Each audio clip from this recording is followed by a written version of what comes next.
1998 മുതൽ ഡൽഹിയിൽ അധികാരത്തിൽ നിന്നും പുറത്തായ BJP 2013 മുതൽ ആധിപത്യം പുലർത്തുന്ന ആം ആദ്മി പാർട്ടിയെ പുറത്താക്കാൻ എല്ലാ ശ്രമങ്ങളും നടത്തിയിരുന്നു. 2015-ലും 2020-ലും നടന്ന 2 നിയമസഭാ തെരഞ്ഞെടുപ്പുകളിൽ ആം ആദ്മി പാർട്ടി BJPയെ യഥാക്രമം 3 സീറ്റിലും 8 സീറ്റിലും ഒതുക്കി. ഡൽഹി ഒരു കാലത്ത് അജയമെന്ന് കണക്കാക്കപ്പെട്ടിരുന്ന അരവിന്ദ് കെജ്രിവാളിന്റെ നേതൃത്വത്തിലുള്ള പാർട്ടി ദേശീയ തലസ്ഥാനത്ത് നടക്കുന്ന നിയമസഭാ തെരഞ്ഞെടുപ്പിൽ ആദ്യ പരാജയം ഏറ്റുവാങ്ങുകയാണ്. BJPയുടെ ചരിത്ര വിജയത്തിന് കാരണമായേക്കാവുന്ന കാരണങ്ങൾ എന്തായിരിക്കുമെന്ന് തിരയുകയാണ് ദേശീയ രാഷ്ട്രീയം.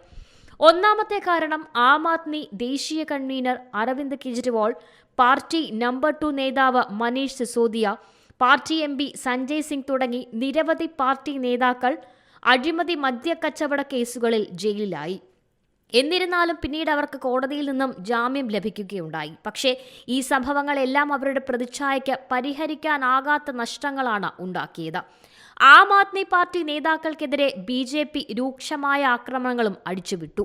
കള്ളപ്പണം വെളുപ്പിക്കൽ കേസിൽ ആം ആദ്മി പാർട്ടിയുടെ മന്ത്രിയായിരുന്ന സത്യേന്ദ്ര ജെയിനും മാസങ്ങളോളം ജയിലിൽ കിടന്നു. ഒപ്പം AAPയുടെ പാലിക്കാത്ത വാഗ്ദാനങ്ങളും അവർക്ക് തിരിച്ചടിയായി. AAPയുടെ പാലിക്കാത്ത തെരഞ്ഞെടുപ്പ് വാഗ്ദാനങ്ങൾ, പ്രത്യേകിച്ച് യമുന ശുചീകരണം, സ്കൂളുകളുടെയും കോളേജുകളുടെയും നിർമ്മാണം, ശുദ്ധജലം എന്നിവയെ ഓർമ്മിപ്പിച്ചുകൊണ്ടുള്ള BJPയുടെ പ്രചാരണവും പണിയായി.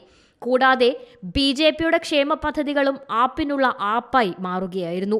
ആം ആദ്മി സർക്കാർ നടത്തുന്ന ക്ഷേമ പദ്ധതികൾ മുന്നോട്ട് കൊണ്ടുപോകുമെന്ന് BJP തെരഞ്ഞെടുപ്പ് പ്രചാരണ വേളയിൽ വാഗ്ദാനം ചെയ്തു. കൂടാതെ സൗജന്യങ്ങൾ തടയില്ല എന്ന ഉറപ്പും നൽകിയിരുന്നു BJP. യമുനയിലെ വിഷബാധയാണ് രാജ്യതലസ്ഥാനത്ത് ആം ആദ്മിക്ക് ശരിക്കും പണിയായത്. ഹരിയാനയിലെ BJP സർക്കാർ യമുനയിലെ വെള്ളത്തിൽ വിഷം കലർത്തി ഡൽഹിയിലെ ആളുകളെ കൊല്ലാൻ ഗൂഢാലോചന നടത്തിയെന്ന സെൻസേഷണൽ ആരോപണം കെജ്രിവാൾ ഉന്നയിച്ചപ്പോൾ പലർക്കും അത് ദഹിക്കാൻ പ്രയാസമായിരുന്നു.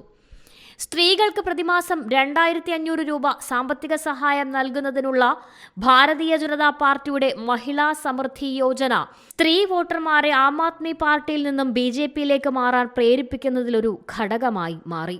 National desk C Malayalam news. ഏറ്റവും പുതിയ വാർത്തകളും വിശേഷങ്ങളും വിരൽ തുമ്പിലറിയാൻ സി മലയാളം ന്യൂസ് എല്ലാ ഡിജിറ്റൽ പ്ലാറ്റ്ഫോമുകളിലും ലഭ്യം.